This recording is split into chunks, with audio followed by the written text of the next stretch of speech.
Hello, very good afternoon, everybody. This is Gulf Harbour Radio, ZMH286, and it has actually been a lovely day here today in Gulf Harbour, just north of Auckland. 19 degrees it is at the moment. It was up to 20. It might have actually just dropped to 18. I didn't check it in the last few minutes, but 1014.3, 9 knots of north-northeast. The wind has been actually all around the clock today. There hasn't been much of it. We started with a very misty, foggy morning. It's 100% cloud cover at the moment.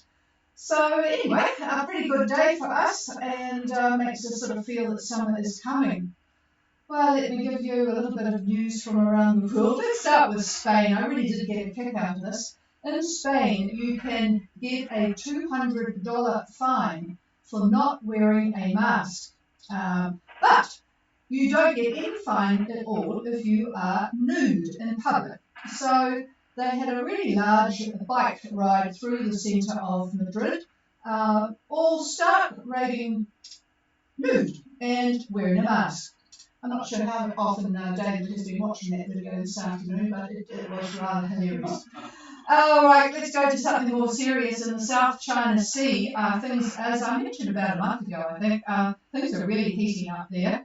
And whilst it might not affect us of our age, it's certainly going to affect our offspring. China has sent 36 fighter jets, including nuclear-capable bombers, into the Taiwanese air defence zone. This is a sort of a buffer zone just outside of Taiwan. This has been going on for several days now, a lot of flights. And I think it was a retaliatory action to the carrier strike group led by HMS Queen Elizabeth, absolutely enormous ship, which has passed through the Bashi Channel, which is between Taiwan and the Philippines, after conducting drills with the USS Ronald Reagan and the USS Carl Vinson. That was over the weekend. Taiwan has appealed to Australia for assistance. Certainly not going to upset the Australians because they've already upset China. China claimed a very large chunk, as you know, of the South China Sea, and it says it has an historic claim to Taiwan. So these claims are disputed by Malaysia, Vietnam, Brunei, and the Philippines. It's a really tricky situation Taiwan are in. Most governments, including, I might add, the UK and the US, do not recognise Taiwan as an independent state. But it does enjoy close ties with the West and implicit American military backing. So watch that space. Captain Kirk from Star Trek is actually going into space. William Shatner, who is now 90 years old, is going to rock into space next week as a guest on Jeff Bezos' space travel company Blue Origin. Jeff Bezos, as you probably know, is the founder of Amazon and certainly needs to find some uses for his money. He's also funding a Californian company to cure the aging process. It seems all of these rich people are into wanting a longer life. Peter Thiel, the PayPal guy, and Google's Larry Page and Sergey Brin are also funding different live longer companies. So I guess if you've got the money, you might as well spend it on something that might possibly benefit you. Okay, we have 39 new COVIDs in New Zealand today. Some of these 10 of these are in the Waikato, or one is actually in King Country. So things are not looking too good here, and we certainly have the horses out of the stable. So I don't think anything is going to change for the boats that are heading this way, and there are quite a few of them. At least 6 or 7 boats. One of them, Te Tokokia, has left Savu, left yesterday actually, and got 13 knots of easterly. He's down at 1916 and 17953 east. The others have all left from Nandi area. Enola is leading the bunch at 2306 17556 with about 13 knots of northeasterly. Going quite well, so I suspect it's going to be there within the 12 days. 6.3 knots on a course of 170 at the moment. Then there's about 3 boats at around the 2134 mark, 175.43. Venture Lady, Barracuda, and Sight Office, again with about 12 knots of northeast. And then behind them is Heritage at 2016 and 17627, again with like nor'easterlies. So it's sort of a bit of a surprise for us, unless there's something going on that we don't know about, because if the foreign boats, and a couple of these at least, or two of them are British, one of them is from the US, you get 6 months in New Zealand. So arriving too early means you're going to have to leave in April, which is not a great month for leaving. It is fraught with a little bit of challenge. So anyway, that's for a problem down the road, I guess. So those boats are on their way, but none of those are boats that have been in contact with us, so we won't be doing anything on weather for them. But we do have a couple of boats leaving French Polynesia tomorrow, so we'll be tracking those across the Pacific and giving some weather for them on air.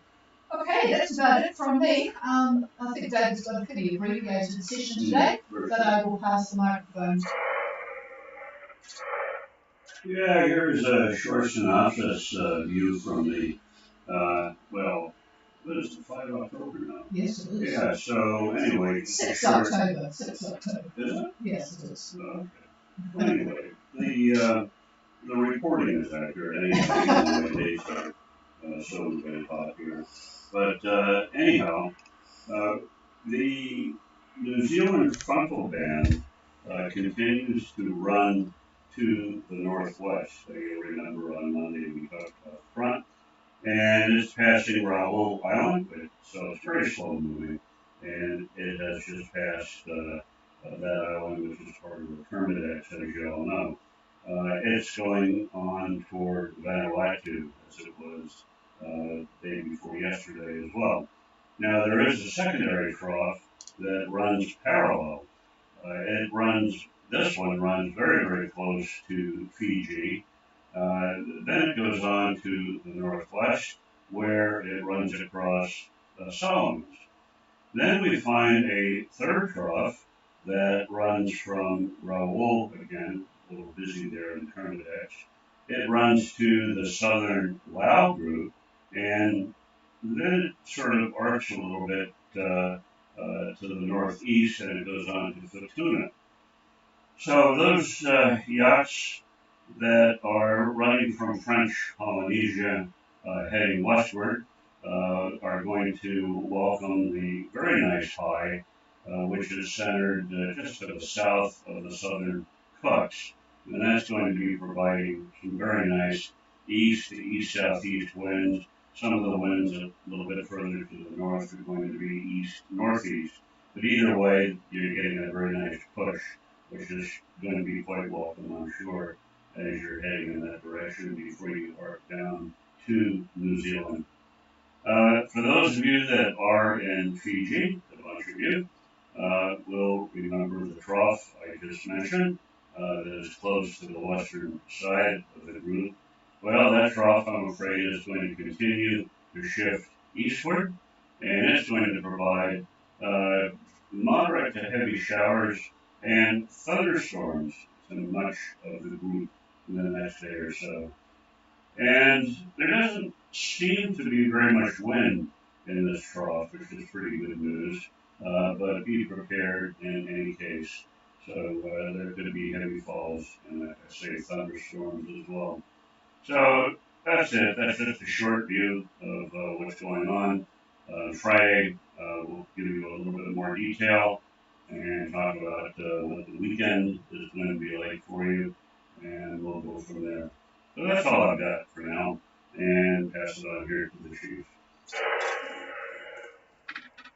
Yeah, and I thought next week what I'm going to do anyway, is start looking at a few things you need to just refresh your brain on for passage making. I know there's a fair few on their way now, but the bulk of Kiwis anyway will be looking at the end of October. So I thought we'd just refresh a few things and talk about those next week. Okay, I'll just turn the speaker up here. Is there anybody wanting to make contact with Gulf Harbour Radio? Please call now.